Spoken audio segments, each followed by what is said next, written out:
வடசென்னை மூவியை டீகோட் பண்ணலாமா? சொல்லு, நீ தான் தைரியமான ஆளத்தை சொல்லு.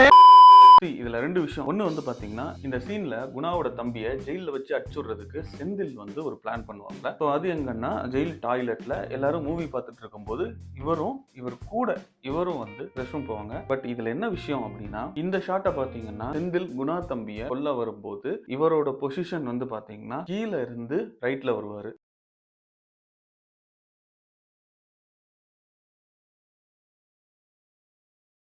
ஸோ இது மூலயமா என்ன விஷயம் வெற்றிமாறன் அவர் வந்து என்ன சொல்ல வராரு அப்படின்னு பார்த்தீங்க. ஸோ மேபி இது ஒரு கெஸ் தான். மேபி இது உண்மையா இருக்கலாம், இல்லைன்னா வந்து பொய்யா இருக்கலாம். பட் ஒரு சின்ன ஒரு கெஸ் டீகோட் பண்ணதுல என்ன அப்படின்னா, யூஸ்வலா ஜெயில வந்து கே ஆக்டிவிட்டிஸ் இருக்கும் அப்படின்னு சொல்லி நிறைய இன்டர்வியூஸ்ல ஜெயிலுக்கு போயிட்டு வந்தவங்க சொல்லியிருக்காங்க. ஈவன் ஜெயிலர்ஸ் கூட சில இன்டர்வியூஸ்ல சொல்லியிருக்காங்க. ஸோ அந்த ஒரு விஷயத்தை ரெப்ரசென்ட் பண்ற மாதிரி இந்த கேரக்டருக்கு இந்த சீன் வந்து அவங்க வச்சு வந்திருக்கலாம். இந்த பெர்ஸ்பெக்டிவ்ல ஒரு சீன் சொல்றேன். இந்த சீனை பாருங்க. இந்த கேரக்டரை போலீஸ் செக் பண்ணும்போது ஒரு டயலாக் சொல்லுவாங்க. சூத்தா லோடு கிடையாது, இவ்வளவு லோடு ஏற்றி வச்சுருக்கிறா. ஸோ மேபி இது வந்து ஒரு ஃபன்னான டைலாக இருக்கலாம், இல்லைனா அது வந்து இன்டென்ஸாக இருக்கவும் செய்யலாம். அண்ட் இன்னொரு விஷயம் என்ன அப்படின்னு பார்த்தீங்கன்னா, இந்த சீனில் ராஜனா ஃபர்ஸ்ட் காட்டும்போது அவங்க ஊக்கடிச்சு அந்த ப்ராடக்ட்லாம் எடுத்து வர்ற மாதிரி ஒரு சீன் இருக்கும். ஸோ அப்போ வந்து 2-3 பசங்க வந்து கோலி விளையாண்டுட்டு இருப்பாங்க. அதில் பர்டிகுலராக ஒரு பேரை சொல்லுவார் ராஜன், அமீர் அப்படின்னு சொல்லி. அந்த பர்சன்ட்ட பைனாக்குலர் வந்து கொடுப்பாரு. அமீர், கோலி ஆடாதீங்க, கேரம் போர்டு ஆடுங்கன்னு எத்தனை வாட்டி சொல்லிக்கிறேன். பைனாக்குலர்ரா, தூரமாகிறத பக்கத்தில் காட்டுறது. நான் பாக்கட்டானா உண்மை உனக்கு? ஆமாண்ணா.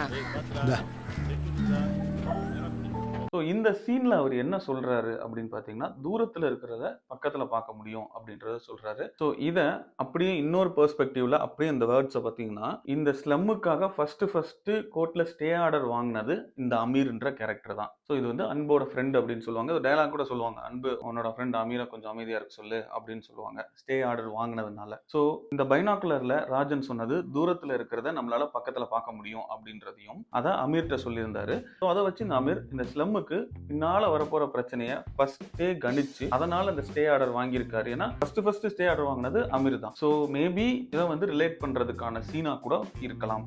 ஏதாவது லூசு மாதிரி வளரிட்டு இருக்காரா அப்படின்ற மாதிரி தோணுச்சு அப்படின்னா, ராஜன் வந்து பைனாக்குலருக்கு இவ்வளவு ஒரு எக்ஸ்பிளனேஷன் கொடுத்து கடைசியில் இது உனக்கு வேணுமா இந்த வச்சுக்கோ அப்படின்றத வந்து, ஏன்னா இந்த மாதிரி ஒரு மூவில இந்த ஒரு பர்டிகுலர் சீன் வந்து என்ன ரீசனுக்காக வைக்கணும், எல்லா சீனுமே அடுத்த சீனோடையோ இல்லை எப்பயாவது வர்ற சீனோடையோ கனெக்ட் ஆகுது. ஸோ அதே மாதிரி இந்த சீனும் ஏன் மற்ற சீனோட கனெக்ட் ஆகாம இருக்கலாம் அப்படின்றது தான். ஸோ ஜஸ்ட் இது என்னோட பாயிண்ட் தான். மேபி இது கரெக்டா தப்பான்னு உங்களுக்கு தெரிஞ்சது அப்படின்னா நீங்க என்னன்றதை கமெண்ட் பண்ணுங்க. அண்ட் இந்த மாதிரியான டீகோட்ஸ்க்கு நம்மளோட சேனலை சப்ஸ்கிரைப் பண்ணிக்கோங்க.